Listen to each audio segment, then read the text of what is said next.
बिस्मिल्लाहिर्रहमानिर्रहीम। अस्सलामुअलैकुम dear student, welcome to online class. Unit number 5 में हमारे पास टॉपिक है चार्ल्स लॉ। चार्ल्स लॉ हमारे पास साइंटिस्ट जैकस चार्ल्स ने 1787 में रिप्रेजेंट किया था और अपने जो लॉ में इसने रिलेशनशिप दी थी between temperature and volume at constant pressure. जब टेम्परेचर हमारे पास जब प्रेशर कांस्टेंट होगा तो वॉल्यूम और टेम्परेचर के दरमियान जो रिलेशन है वो रिप्रेजेंट किया था चार्ल्स ने। उसकी स्टेटमेंट हमारे पास क्या है कि the volume of a given mass of a gas is directly proportional to the absolute temperature at a constant pressure. At a constant pressure पे हमारे पास जो given mass of a gas होगा उसका वॉल्यूम क्या होगा, हमारे पास डायरेक्टली प्रोपोर्शनल होगा एब्सोल्यूट टेम्परेचर के। डायरेक्टली प्रोपोर्शनल का मतलब ये है कि जब टेम्परेचर इंक्रीज़ होगा तो टेम्परेचर इंक्रीज़ करने के साथ ही वॉल्यूम भी इंक्रीज़ होगा। या फिर हम टेम्परेचर डिक्रीज़ करेंगे तो जो गैस का वॉल्यूम होगा वो भी क्या होगा, डिक्रीज़ होगा। मैथमेटिकली इस स्टेटमेंट को रिप्रेजेंट किया है या इसको एक्सप्रेस करेंगे, वी हमारे पास क्या है, directly proportional to T at a constant pressure. यानी हमारे पास क्या है, कंडीशन क्या होगी, प्रेशर हमारे पास कांस्टेंट होगा, प्रेशर में चेंज नहीं आएगा।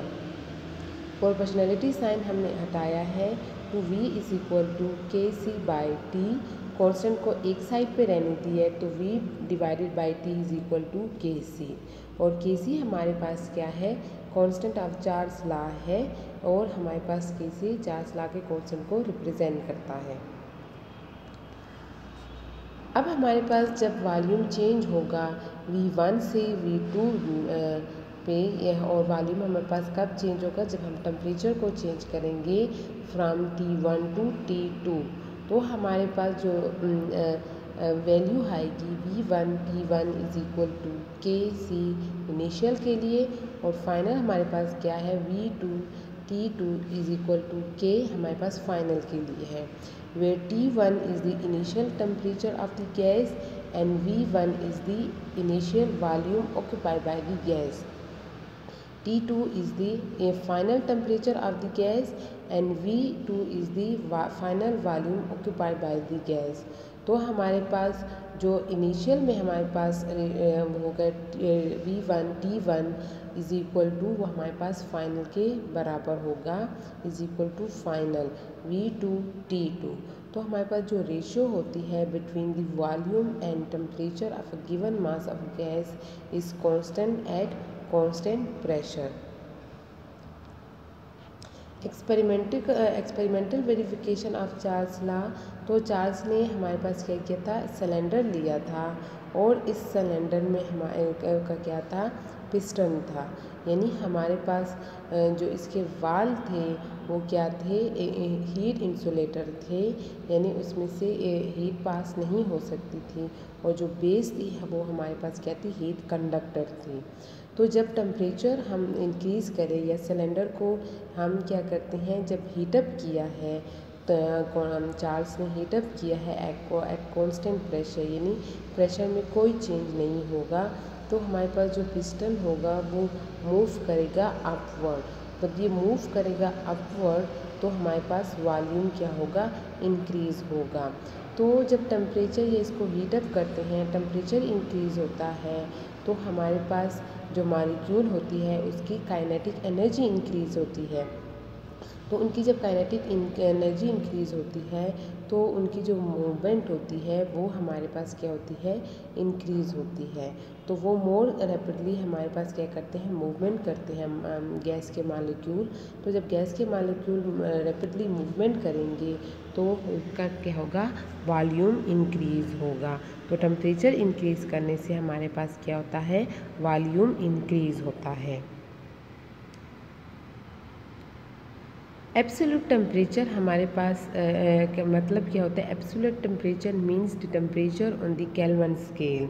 यानी हमारे पास जो सेल्सियस सेंटीग्रेड है स्केल है, तो हमारे पास वो क्या होता है, 273 केल्विन के बराबर होते हैं। Each temperature on the absolute scale is 273 units greater than the same temperature on the Celsius scale. यानी हमारे पास के क्या होता है, सेल्सियस प्लस 273, यानी हमारे पास जो सेल्सियस डिग्री में जो भी टेम्परेचर आएगा तो वो हमारे पास केल्विन उसका क्या होता है 273 टाइम ग्रेटर होता है। अब हमने ग्राफिकल रिप्रेजेंटेशन किया है जब वैल्यू ऑफ वॉल्यूम हमने प्लॉट किया है अगेंस्ट दी टेम्परेचर, तो हमारे पास स्ट्रेट लाइन ऑब्टेन होती है जो कि शो क्या करती है कि जो ही हमारे पास टेम्परेचर इंक्रीज़ होगा वॉल्यूम भी हमारे पास क्या होता है, इंक्रीज़ होता है। और यहाँ पे जो -273 है वो शो क्या करता है, एब्सोल्यूट टेम्परेचर को शो करता है। तो एब्सोल्यूट टेम्परेचर पे हमारे पास क्या होता है, वॉल्यूम क्या होता है, ज़ीरो होता है। लेकिन हमारे पास जब टेम्परेचर इंक्रीज़ करेंगे तो वॉल्यूम हमारे पास क्या होता है, इंक्रीज़ होता है। और ये ग्राफिकल रिप्रेजेंटेशन है हमारे पास चार्ल्स लॉ की। चार्ल्स लॉ को हम डायग्रामेटिकल रिप्रेजेंटेशन है जो कि शो करता है कि जो ही यानी हमारे पास V1 T2 इंक्रीज़ हुआ है तो साथ ही हमारे पास क्या होता है, वॉल्यूम भी इंक्रीज़ होता है। तो इंक्रीज़ इन टेम्परेचर हमारे पास क्या होता है, इंक्रीज़ इन वॉल्यूम ओकर होता है। लेकिन हमारे पास क्या है, टेम्परेचर कांस्टेंट है, टेम्परेचर में कोई चेंज नहीं होता। तो ये हमारे पास क्या है, डायग्रामेटिकल रिप्रेजेंटेशन है चार्ल्स लॉ की। एक्सपेरिमेंट है हमारे पास, एग्जाम्पल है 5.2। If 3 decimetre cube of air is heated from 300 kelvin to 400 kelvin at constant pressure, then what is the volume of the gas are at higher temperature. Volume हमें दिया है 3 decimetre cube और हमारे पास क्या है, टेम्परेचर दिया हुआ है 300 एंड 400 केल्विन। तो V1 हमारे पास क्या है, 3 डेसीमीटर क्यूब, T1 हमारे पास 300 केल्विन और T2 हमारे पास क्या है, 400 केल्विन। तो हमारे पास क्या है, eight constant pressure what is the volume, यानी V2 हमने फाइनल वॉल्यूम फाइंड आउट करना है। तो हम चार्ल्स लॉ अप्लाई करेंगे जो कि क्या है, V1 divided by T1 is equal to V2 divided by T2।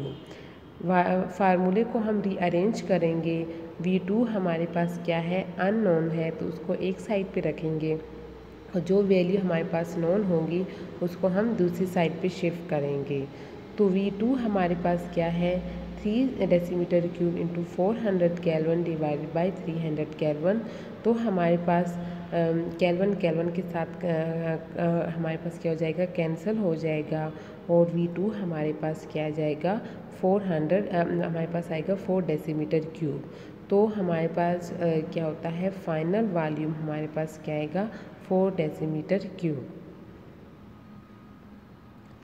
Exercise हमारे पास है, उसमें हमारे पास है calculate the final volume at 302 kelvin of 5.41 decimetre cube sample of gas originally at 353 kelvin if the pressure does not change. Pressure constant है, given data हमारे पास क्या है, इनिशियल वॉल्यूम है जो कि हमारे पास क्या है, 5.41 डेसीमीटर क्यूब। इनिशियल टेम्परेचर हमारे पास क्या है, 302 केल्विन और हमारे पास फाइनल टेम्परेचर क्या है, 353 केल्विन। जबकि हमने फाइंड आउट क्या करना है, फाइनल वॉल्यूम।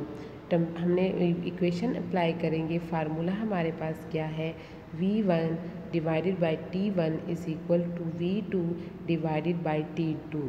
जो नोन है उसको हमने एक साइड पे ले आए हैं और जो अननोन है उसको हम दूसरी साइड पे ले आते हैं। तो फार्मूला हमारे पास क्या है, V1 T2 divided by V1। तो V2 हमारे पास होगा इज़ इक्वल टू 4 हमने वैल्यू पुट की है और सॉल्व किया है। तो फाइनल वॉल्यूम हमारे पास क्या आएगा, V2 is equal to 6.323 decimetre cube. तो हमारे पास फाइनल वॉल्यूम हमने चार्ल्स लॉ की मदद से फाइनल वॉल्यूम फाइंड आउट किया है।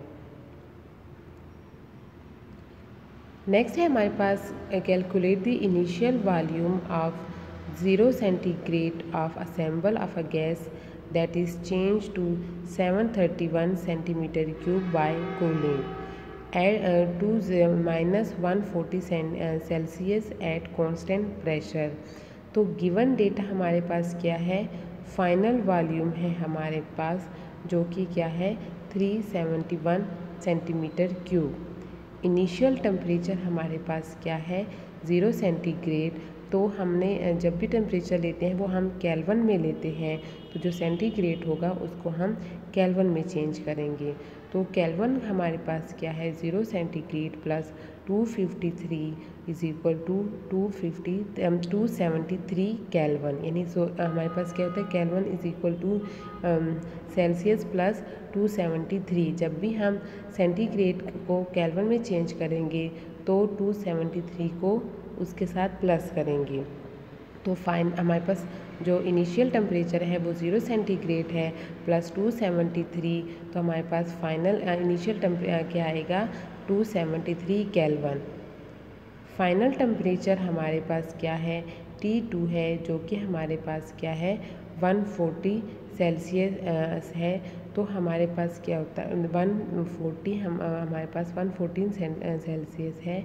तो ये हमारे पास क्या होता है -14 centigrade plus 273 is equal to 259 kelvin. तो ये हमारे पास क्या होता है T फाइनल टेम्परेचर आ गया है। इनिशियल वॉल्यूम को हमारे पास क्या है V1, उसको हमने फाइंड आउट करना है। तो फार्मूला हमने अप्लाई किया है V2 T1 is equal to V2 T2। V1 हमने फाइंड आउट करना है, तो उसको एक साइड पे रहने दे, नॉन वैल्यू को हमने दूसरी साइड पे ले आए हैं। फार्मूला हम लोगों ने फार्मूले में वैल्यू पुट की है, तो हमारे पास जो इनिशियल वॉल्यूम आया है वो क्या है 770.513 सेंटीमीटर क्यूब। क्वेश्चन नंबर 5 है calculate the final volume of 319 centigrade of a sample of a gas 5.13 decimeter cube at 171 Celsius if the pressure does not change। Data हमारे पास क्या है initial volume 5.13 decimetre cube, initial temperature हमारे पास क्या है 310 Celsius. तो हमारे पास क्या है ये केल्विन, हमारे पास ये क्या है सेंटीग्रेड में टेम्परेचर है, इसको हमने केल्विन में चेंज किया है। तो ये हमारे पास क्या आता है 592 केल्विन। और हमारे पास फाइनल टेम्परेचर क्या है T2 है, तो ये हमारे पास कहते हैं 171 है। और हमारे पास इसको केल्विन में किया है तो 273 प्लस किया है तो 444 केल्विन फाइनल टेम्परेचर हमारे पास आया है। रिक्वायर्ड डेटा में हमारे पास जो फार्मूला है वो क्या है T1 V1 is equal to V2 T2। Rearrange the formula, तो हमारे पास फाइनल वॉल्यूम हमने फाइंड आउट करना है V2 को एक साइड पे रखेंगे और नॉन वैल्यू को दूसरी साइड पे। तो V1 हमारे पास क्या है 5.13 डेसीमीटर क्यूब, V2 हमारे पास T2 हमारे पास है 444 केल्विन और T1 हमारे पास है 592 केल्विन। वैल्यू को हम लोग ने सॉल्व किया है तो फाइनल वॉल्यूम हमारे पास क्या आता है 3.84 डेसीमीटर क्यूब, या फिर उसको राउंड ऑफ हमने किया है तो हमारे पास क्या है 4 डेसीमीटर क्यूब फाइनल वॉल्यूम आया है।